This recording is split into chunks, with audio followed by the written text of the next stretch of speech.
बिस्मिल्लाहिर्रहमानिर्रहीम, अस्सलाम वालेकुम। आज के लेक्चर में बोरिंग कॉस्ट को एक फाइनल टच देंगे हम लोग और उनसे रेलिवेंट कुछ इंपॉर्टेंट पॉइंट जो अब तक हम लोग डिस्कस नहीं कर सके लेकिन एग्जाम पॉइंट ऑफ व्यू से बहुत इंपॉर्टेंट है, हम आज उनकी डिस्कशन करेंगे। ये नोट्स मैं आपके साथ शेयर कर दूंगा। बोरिंग कॉस्ट ये तो बिल्कुल वैसे ही है, बोरिंग कॉस्ट उनकी एग्जांपल्स वगैरह जैसा आप लोगों ने अपनी स्टडी टेक्स्ट में पढ़ा, मतलब इसको ऐसा पढ़ने की कोई खास जरूरत नहीं है अगर आपने अपने स्टडी टेक्स्ट को अच्छे से पढ़ा हुआ है तो। Examples of qualifying asset recognition criteria, किस टाइम हमने इसको रिकॉग्नाइज करना है। Borrowing cost eligible for capitalization, specific borrowings क्या हैं, जर्नल बोरिंग्स क्या हैं, कैपिटलाइजेशन रेट को हम लोगों ने कैलकुलेट कैसे करना होता है। और यहाँ पर इंपॉर्टेंट नोट देखें, ये कैपिटलाइजेशन रेट की कैलकुलेशन के लिए बहुत इंपॉर्टेंट पॉइंट्स हैं। जैसे कि यहाँ पर हमें बताया गया, since borrowing cost to be capitalized is calculated on the basis of expenditure incurred. ये बात हो रही है जर्नल बोरिंग्स की। तो जर्नल बोरिंग्स के ऊपर हम लोग जो कैपिटलाइजेशन ऑफ बोरिंग कॉस्ट करते रहते हैं वो हमेशा एक्सपेंडिचर इनकर्ड के ऊपर किया करते हैं, जबकि स्पेसिफिक बोरिंग्स के लिए हमें एक्सपेंसेस को नहीं देखा करते, वो टोटल अमाउंट के ऊपर हम लोग रेट अप्लाई कर दिया करते हैं। Therefore, there is no concept of surplus funds। जब क्या हम लोग हम लोग अब बैंक से अमाउंट विदड्रॉ ही उतनी कर रहे हैं जितनी हमें चाहिए और हम लोगों ने इंटरेस्ट भी उसी अमाउंट के ऊपर देना है, तो इसके ऊपर किसी किस्म का कोई सरप्लस फंड का कॉन्सेप्ट नहीं आता, तो इन्वेस्टमेंट इनकम को नहीं देखा जाता। And temporary investment income in case of journal borings, इसका कोई कॉन्सेप्ट नहीं है। जब सरप्लस फंड्स नहीं है तो फिर टेम्परेरी इन्वेस्टमेंट इनकम का भी कोई कॉन्सेप्ट नहीं है। ये देखिए बेटा, ये बिल्कुल ऐसे ही है कि मुझे बैंक वालों ने क्रेडिट कार्ड फैसिलिटी दी और उन्होंने कहा कि आप पर मंथ 3 लाख रुपीस तक की शॉपिंग वगैरह कर सकते हैं, या इन केस अगर आपको कैश चाहिए तो आप कैश भी विड्रॉ कर सकते हैं। इट डजंट मीन दैट कि हर मंथ की फर्स्ट को मैं बैंक में 3 लाख रुपए निकलवा दूं, इसका ये बिल्कुल मतलब नहीं है। वो सिर्फ एक फैसिलिटी है, इसका ये मतलब नहीं है कि मेरे पास वो 3 लाख रुपए हैं।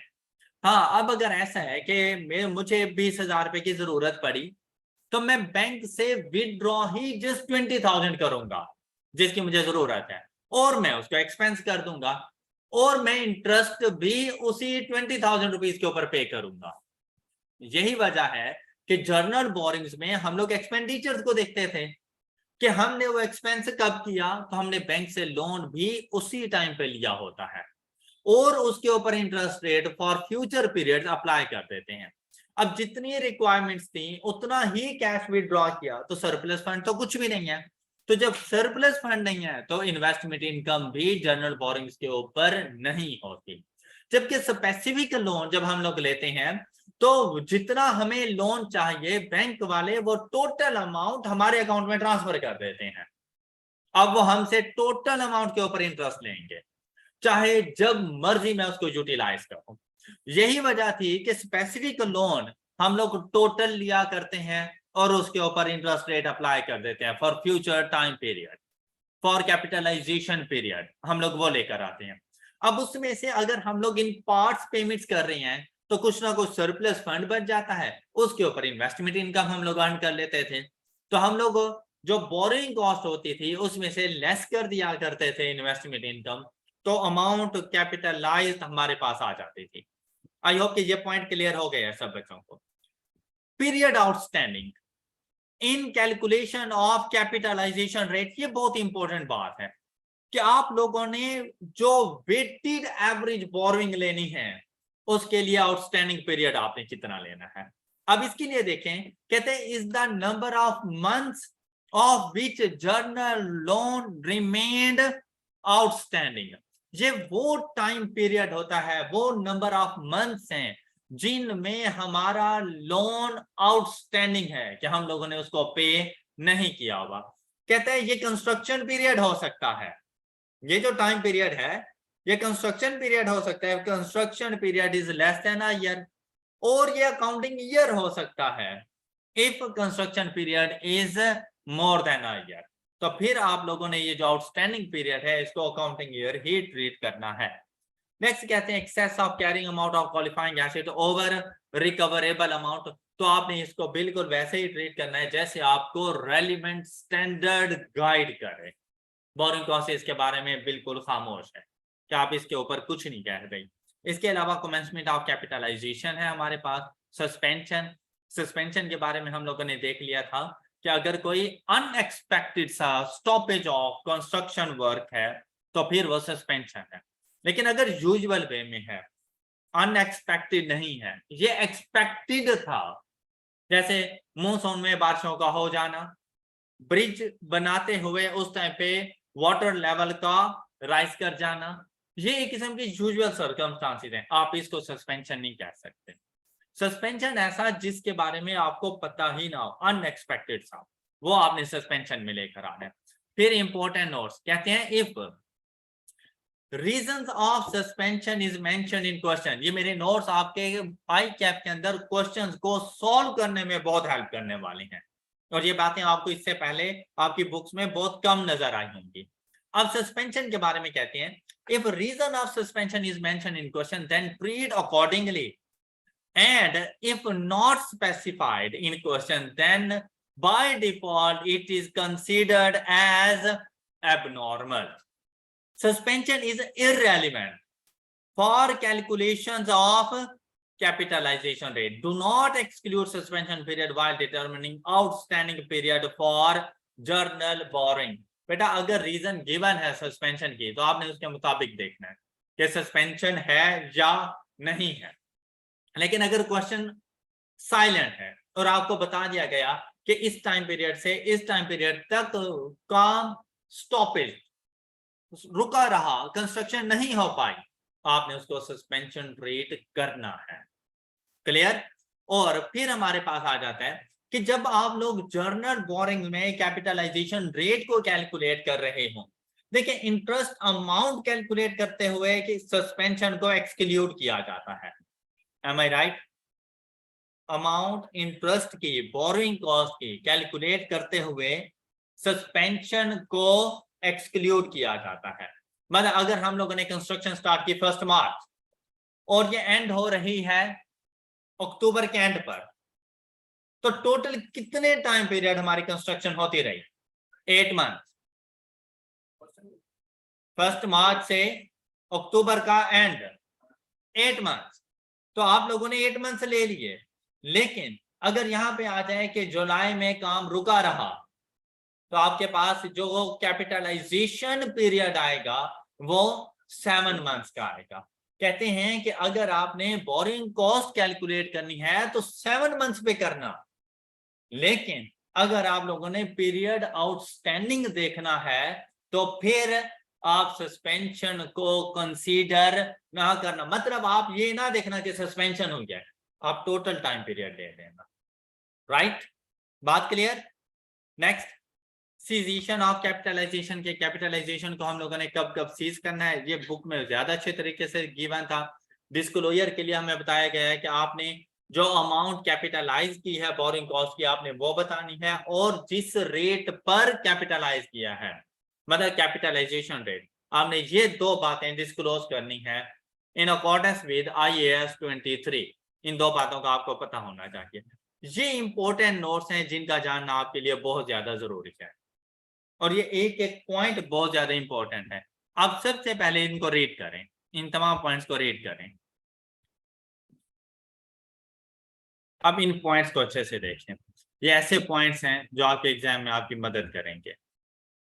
IAS 23 does not guide much about use of funds for construction of assets. Rather, it tells accounting treatment of borrowing. अब आपने पूरा स्टैंडर्ड पढ़ लिया, लेकिन आपको कहीं ये नहीं बताया गया था कि अगर आपका अपना पैसा हो, आपके पास स्पेसिफिक लोन भी मौजूद हो, आपके पास जर्नल बोरिंग्स भी मौजूद हो, तो आप सबसे पहले यूज किसको करोगे? क्वेश्चन में पूरे स्टैंडर्ड में ये कहीं पर भी नहीं बताया गया। उसके बाद कहते हैं practically use of funds depends upon financial management policies of the company, ये कंपनी की पॉलिसीज पर होते हैं कि वो फंड्स को किस तरह से यूटिलाइज कर रहे होते हैं। Following guidelines have been summarised for students based on situations in the exams question, जैसा कि running finance by issue of ordinary shares या right shares issue is not a borrowing. Therefore, ordinary dividend or shareholders return is not a borrowing cost. हमेशा याद रखना कि अगर आप लोग फंड्स रेज करते हो न्यू शेयर्स को इशू करके, तो आपके पास जो पैसा आएगा आप उसके अगेंस्ट बाकियों को अपने लिए नॉन करंट लायबिलिटी नहीं बना रहे, कोई क्रेडिटर्स नहीं बना रहे, आप उनको बिजनेस के मालिक बनाने जा रहे हो। जब वो बिजनेस के ऑनर बनने जा रहे हैं तो आपने उनको इंटरेस्ट नहीं पे करना, आपने उनको उनके शेयर्स के ऊपर डिविडेंड पे करना है। डिविडेंड की पेमेंट कभी भी बोरोइंग कॉस्ट नहीं होती। और शेयर इशुएंस की सिचुएशन में अगर किसी किस्म का कोई फंड्स आपके पास आते हैं तो वो फंड्स कंपनी के अपने फंड्स होते हैं। आपने कभी भी इनके ऊपर किसी किस्म की बोरिंग कॉस्ट की कैलकुलेशंस नहीं करनी, चाहे इनके ऊपर वो डिविडेंड रेट ही क्यों ना बता दे कि आप इनके ऊपर 10% डिविडेंड अमाउंट पे करेंगे, तो डिविडेंड कभी भी बोरिंग कॉस्ट का पार्ट नहीं बनेगा। ये पॉइंट क्लियर। नेक्स्ट कहते हैं लोन प्रोसेसिंग चार्जेस। मुझे बैंक से लोन चाहिए, बैंक वालों ने कहा कि जनाब 0.1% प्रोसेसिंग फी है हमारी, अब जितनी मर्जी मुझे अमाउंट चाहिए, जब तक मैं वो प्रोसेसिंग फी नहीं पे करूंगा क्या मुझे लोन मिलेगा? नहीं। तो लोन को लेने के लिए वो जरूरी है, आपका एक्सपेंस है वो। तो क्या करना है इसको, on specific borrowings are capitalized irrespective of loan date. देखें, चाहे आपको लोन मिल रहा है 1 मार्च को, लेकिन आपने एप्लीकेशन दी थी 1 फरवरी को, और जब आपने एप्लीकेशन दी उस टाइम पर आप लोगों ने प्रोसेसिंग चार्जेस भी पे कर दिए थे, और सपोज के वो 50,000 के थे। अब आपके लिए कमेंसमेंट डेट बन रही है 1 मार्च, लेकिन आप लोगों ने पेमेंट कब की हुई है 1 फरवरी। इररिस्पेक्टिव कि आपने को लोन कब मिला, आपकी कमेंसमेंट डेट कब है, लोन प्रोसेसिंग चार्जेस हमेशा बोरिंग कॉस्ट का हिस्सा बनेंगे। आपने बोरिंग कॉस्ट में लेकर आना है उनको। ये बात क्लियर हो गई। Next, do not repay any loan unless specifically asked to do so in the question. अब ऐसा होता रहता है कि भाई क्वेश्चन में आपसे कह देता है कि आपने इतना लोन लिया और आप इसको 5 इक्वल एनुअल इंस्टॉलमेंट्स में पे करेंगे, लेकिन डेट नहीं बताई कब पे करेंगे, कैसे पे करेंगे। कहते हैं कि अगर आपको क्वेश्चन में लोन की रीपेमेंट के बारे में कुछ ना बताया जाए तो जब तक क्वेश्चन में ना कहे आपने लोन को रीपे नहीं करना, लोन को आउटस्टैंडिंग ही छोड़ देना। आप जब तक कि आपसे कहा ना जाए रीपेमेंट का, आपने रीपे नहीं करता। राइट। नेक्स्ट देखें, कहते हैं any expenditure on asset is made out of available sources in following order. देखिए भाई, अगर आपके पास है ही सिर्फ अपना पैसा, आपने लोन लिया ही नहीं है, आपकी statement of changes in equity, वहां पर आपके जर्नल रिजर्व में इतना पैसा पड़ा हुआ था कि आप एसेट की कंस्ट्रक्शन कर सकते हैं। जब लोन ही नहीं ले रहे तो कौन सा पैसा यूज करोगे, अपना ही पैसा यूज करोगे। क्या बोरिंग कॉस्ट आएगी? नहीं आएगी, कोई इशू नहीं है इसमें। हमारे अपने रिजर्व नहीं है, हमने स्पेसिफिक लोन लिया उस बिल्डिंग की कंस्ट्रक्शन के, उस क्वालिफाइंग एसेट की कंस्ट्रक्शन के लिए, तो कौन सा पैसा यूज करूंगा, स्पेसिफिक लोन ही यूज करूंगा। मेरे पास ना तो अपना पैसा है ना स्पेसिफिक लोन है, मैंने जर्नल बोरिंग्स हैं, एग्जिस्टिंग रनिंग फाइनेंस फैसिलिटीज हैं, और कोई एसेट की कंस्ट्रक्शन है, मुझे पैसे की जरूरत पड़ी तो जर्नल बोरिंग में से ही जाएगा, कोई इशू नहीं है, क्योंकि बाकी मेरे पास है ही नहीं। ये क्वेश्चन उस टाइम पर आता है जब आपके पास अपना पैसा भी हो, आपने राइट इश्यू, शेयर इश्यू भी किए हुए हो, आपने स्पेसिफिक लोन भी लिया हुआ है और आपके पास रनिंग फाइनेंस फैसिलिटीज भी हैं। तो सबसे पहले अपना पैसा यूज करना, सबसे पहले कंपनी अपने फंड्स यूज करेगी, फिर वो आएगी स्पेसिफिक लोन पर, और जब स्पेसिफिक लोन भी खत्म हो जाए तो एग्जिस्टिंग रनिंग फाइनेंस फैसिलिटीज की तरफ जाना है। Got it? तो आपने इस ऑर्डर को फॉलो करना है। आई होप कि ये बातें समझ आ चुकी हैं। Any expenditure which is not capitalized, अब ऐसा कोई एक्सपेंस जो आपने कैपिटलाइज नहीं किया, being an abnormal cost as per IAS 16 is also not included in journal borrowings working if paid out of journal borrowing। कहता है IAS 16 ने आपको बता दिया था कि एसिड्स की कॉस्ट में कौन कौन सी कॉस्ट शामिल करनी है। हर वो एक्सपेंस जो आपको IAS 16 ने मना किया कॉस्ट ऑफ एसिड में आने के लिए, आपने उस एक्सपेंस को बोरोइंग कॉस्ट की, कैपिटलाइजेशन की कैलकुलेशंस के लिए भी नहीं लेकर आता।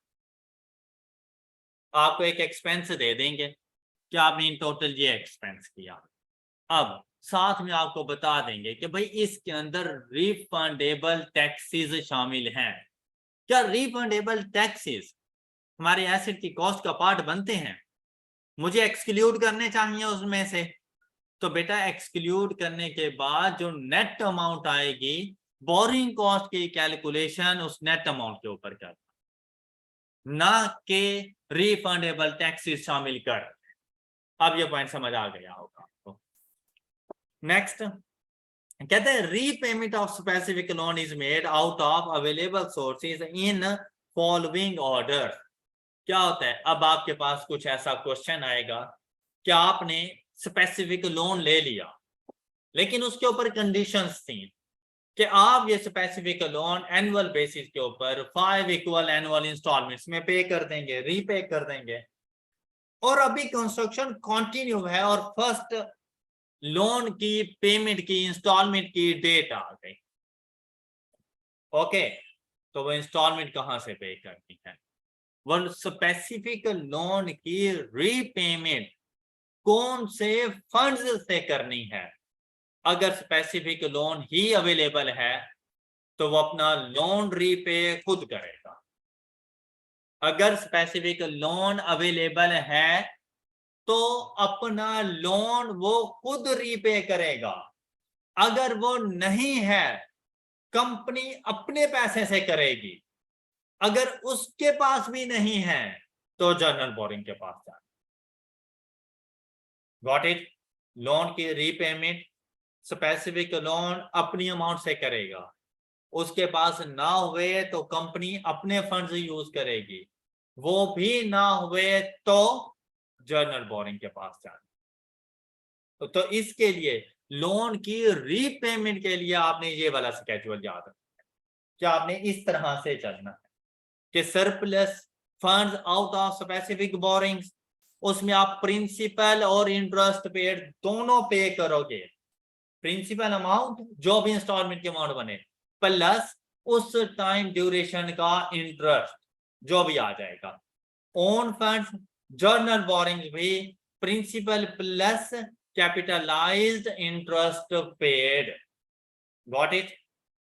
Next second, in case of journal borrowings, if expenditure is incurred evenly, then capitalization rate is applied to average cumulative expenditure।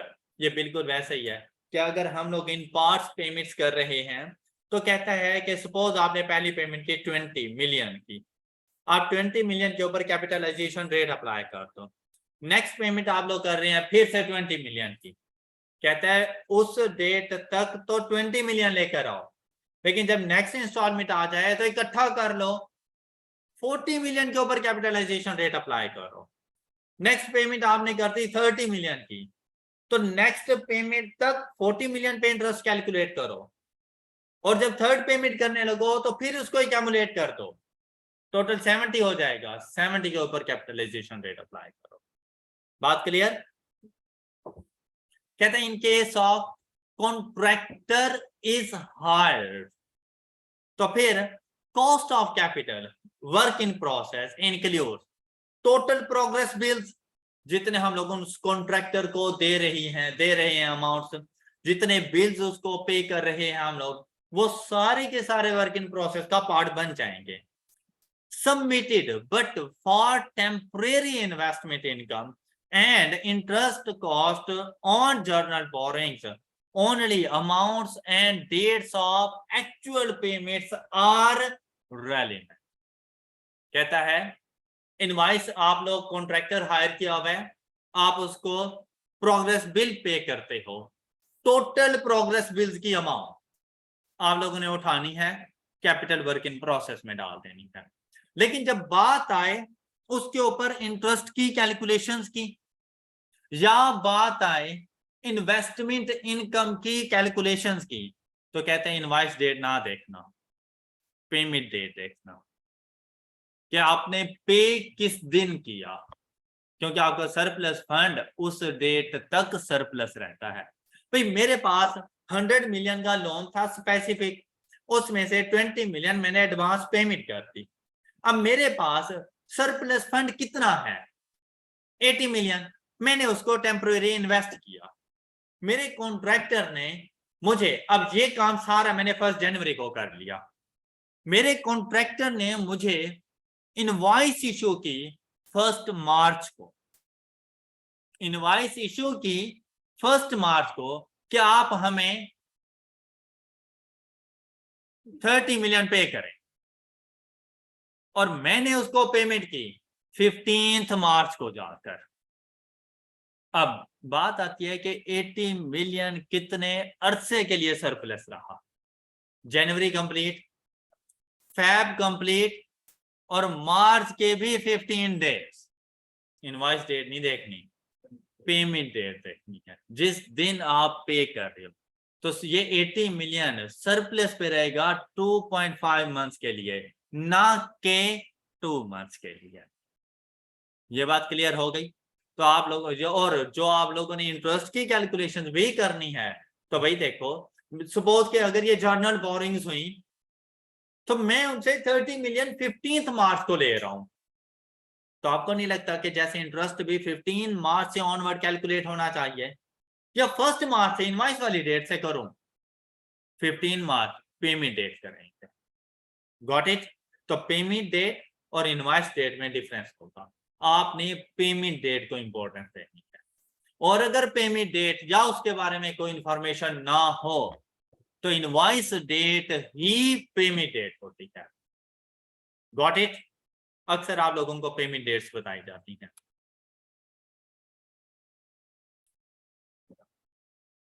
In case of journal borrowings, if construction period is over 1 year, then cumulative expenditure is started from brought down balance of the assets, inclusive of interest capitalized last year for the capitalization of borrowing cost in any subsequent years। कहते हैं कि अगर construction period 1 साल से ज्यादा है तो लाजिम बात है, चलिए 2 साल का 1.5 साल का कर लेते हैं, तो हमारे 2 अकाउंटिंग पीरियड्स में इसकी अकाउंटिंग होनी है। तो आप कभी भी डेट ऑफ कंस्ट्रक्शन से डेट ऑफ कंप्लीशन तक की वर्किंग नहीं कर सकते। आपने अपनी अकाउंटिंग ईयर एंड तक जाना है, आपने इस क्वेश्चन को 2 पार्ट्स में सॉल्व करना है। सबसे पहले फर्स्ट ईयर के एंड की डेट तक जाएं, अब वहां तक की तमाम अमाउंट्स को कैपिटल वर्क इन प्रोसेस का पार्ट बनाएं। फर्स्ट ईयर के एंड तक आप लोगों ने जितनी अमाउंट कॉन्ट्रैक्टर को पे की वो सारे की सारी कैपिटल वर्क इन प्रोसेस का पार्ट बन जाएंगी। क्लियर? प्लस उस फर्स्ट ईयर का जितना भी इंटरेस्ट होगा, बोरिंग कॉस्ट, वो साथ में आएगी, और ये आपका बैलेंस कैरी डाउन बनेगा फर्स्ट ईयर का, जो कि नेक्स्ट ईयर के लिए ओपनिंग बैलेंस के तौर पर आ जाएगा। अब अगर प्रीवियस ईयर में आपके पास कोई जर्नल बोरिंग्स थी तो इस साल के स्टार्ट में आपने कैमुलेटिव जर्नल बोरिंग्स उठा लेनी है।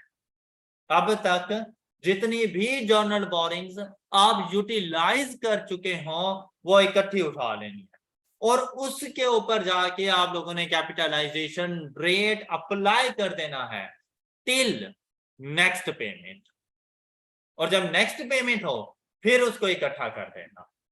क्या आपने मेरा पॉइंट पिक किया? क्लियर है सब बच्चों को? बैंक ओवरड्राफ्ट, रनिंग फाइनेंस और ऑलवेज जर्नल, इसके बारे में आपको दोबारा बताने की जरूरत ना पड़े हमें। और journal borings, running finance facilities आपकी करंट लायबिलिटीज होती हैं। अगर क्वेश्चन में कह दे कि ये बैंक ओवरड्राफ्ट है या आपके पास रनिंग फाइनेंस फैसिलिटीज हैं, कभी आपके जहन में ये बात ना आए कि ये स्पेसिफिक लोन है। जो हमेशा जर्नल लोन्स होते हैं वो स्पेसिफिक नहीं होते। Next, whereas all other borrowings mentioned in example of borrowing cost above can be specific as well as journal whatsoever mentioned in questions। अब देखें एग्जाम्पल्स ऑफ बोरिंग कॉस्ट, काफी सारी चीजें इसमें गिवन थी हमारे पास। डिफरेंट नेम्स फॉर बोरिंग्स, क्या? Loan, redeemable preference shares, debentures, bonds, loan notes, TFC, term finance certificates, bank overdraft, running finance. Last के दोनों कंफर्म जर्नल बोरिंग्स हैं और बाकी जितने भी हैं हमारे पास बॉन्ड्स, डिबेंचर, सब कुछ ये हमारे पास बोरिंग्स हैं, लेकिन ये अकॉर्डिंग टू सिचुएशन के स्पेसिफिक हैं या जर्नल हैं, इसके बारे में आपको बताएं। ऑल राइट, नेक्स्ट पॉइंट देखें।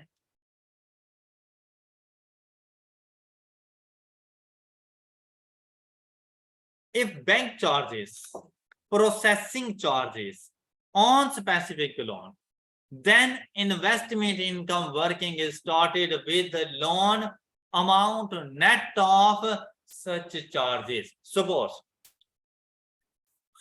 मैंने 10 मिलियन अप्लाई किया बैंक लोन और ये स्पेसिफिक लोन था। उन्होंने कहा कि जनाब इसके ऊपर चले 1 million 10%, 1 million processing charges bank charges हैं। मुझे कितनी अमाउंट मिलेगी? 9 मिलियन। मुझे कितनी अमाउंट मिलेगी? 9 मिलियन। 10 मिलियन में से 1 मिलियन वो अपना डिडक्ट कर लेंगे। मेरे पास जो सरप्लस फंड्स होगा नेट अमाउंट, इन्वेस्टमेंट इनकम अगर आपने लेनी है नेट अमाउंट के ऊपर आकर लेना, कभी भी 10 मिलियन के ऊपर ना लेना, हमेशा 9 मिलियन के ऊपर। हाँ, अगर बोरिंग कॉस्ट कैलकुलेट करनी है वो टोटल अमाउंट के ऊपर होती है, वो आप लोगों ने 10 मिलियन के ऊपर करनी। लेकिन अगर वो अमाउंट आप फौरन यूटिलाइज नहीं कर रहे, आफ्टर 1 मंथ यूटिलाइज होने वाली है, तो लाजिम बात है 1 मंथ के लिए आप इन्वेस्टमेंट की तरफ लेके जाएंगे, इन्वेस्टमेंट टोटल अमाउंट नहीं जाएगी क्योंकि आपके पास है ही नहीं total amount.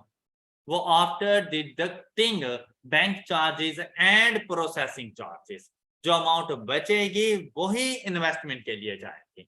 Got it? Next कहते हैं ignore payment of interest cost.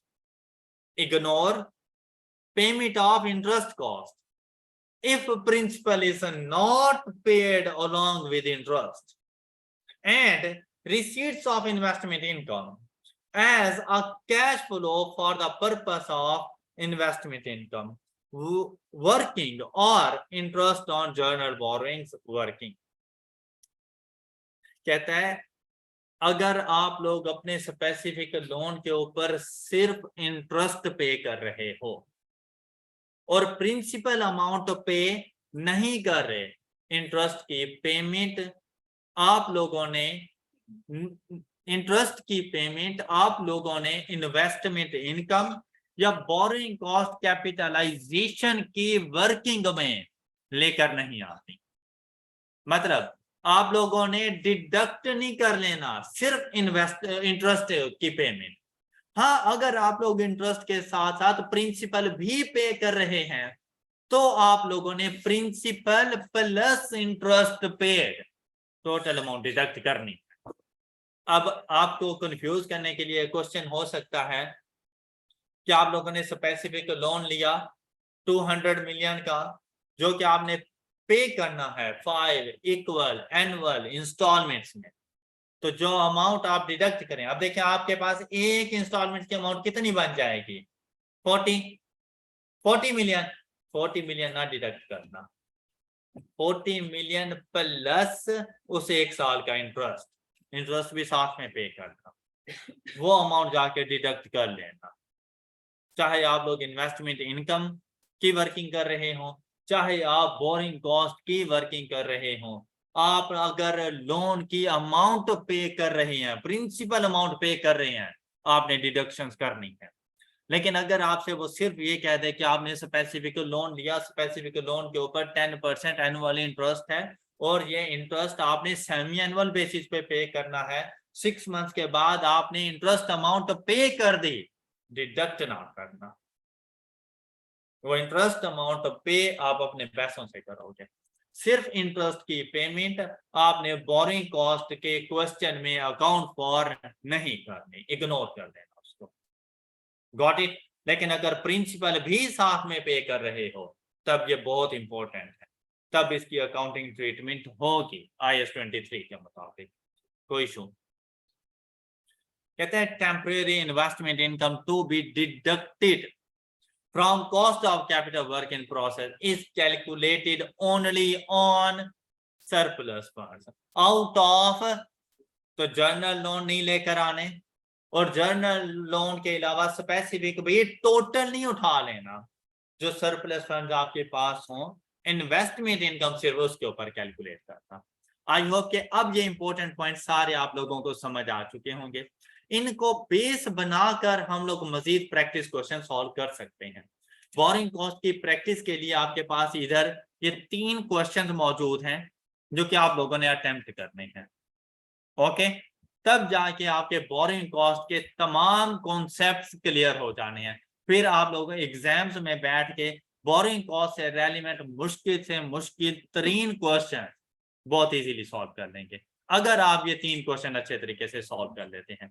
तो ये 3 क्वेश्चन आप लोगों की होम असाइनमेंट्स हैं। हम लोग मिलेंगे नेक्स्ट लेक्चर में। अपना ख्याल रखिएगा। अल्लाह हाफिज।